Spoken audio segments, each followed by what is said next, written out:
Welcome to HH Wheels. Today I'm going to build my first transmission tunnel. I've never done this before. I think it's going to turn out pretty good the way I've got it planned out. If you got 10 minutes to hang out, I'll show you exactly how I get it done.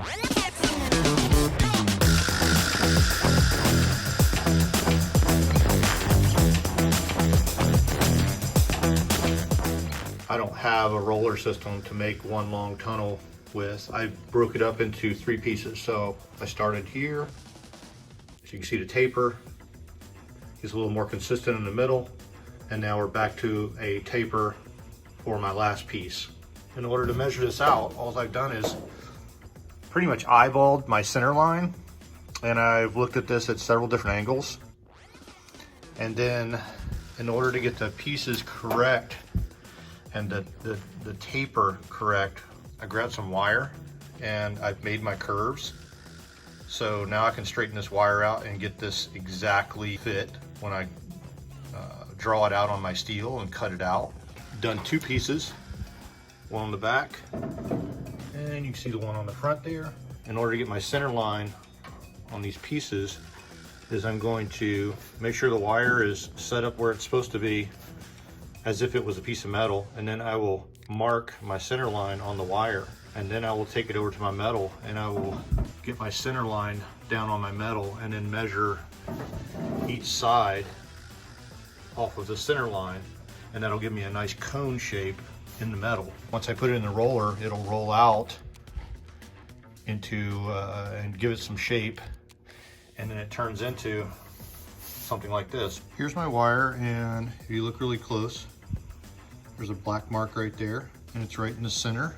Now what we'll do is we'll lay out this wire, stretch it out across here, and get our center line. And I'll match up the center line for the smaller piece here, and then I'll take the black mark that we have on there, and we'll put that on the center line, and then that will give us the exact distance on each side that we need. Doesn't have to be an exact measurement.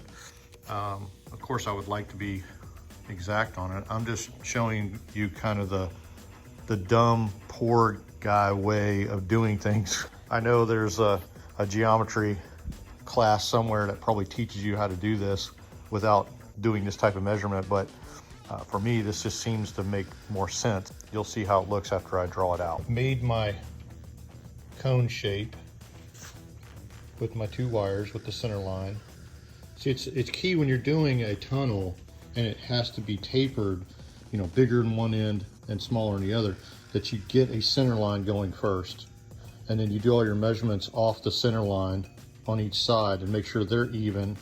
Or sometimes it may need to be a little longer on one side or the other if the tunnel that you're building to is a little off or it's an offset for the transmission. But that's okay, we're building a custom piece for this particular car. So now I'm gonna cut this out and then I'll run it through the roller and we'll get it to custom fit.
It's important that you pre-drill holes in your piece so that you can easily plug weld it. Once I got the shape of the tunnel, I was able to screw it in place and get it tacked in by plug welding it.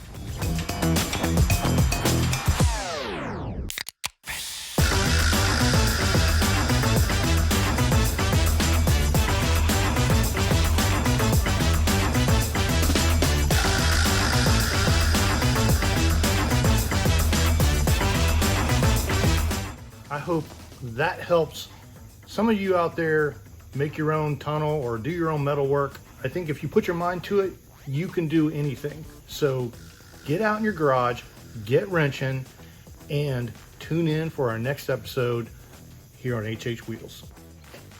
Oh, and if there's some experts out there that have some better suggestions on how to do this job, please leave them in the comments. Give me some tips. Leave me some ideas on basically what I'm doing wrong or what I'm doing right. I'm willing to learn, and I want to learn something new every day on building cars, and that's basically my attitude. Don't forget to leave us a like, and if you could, push that subscribe button.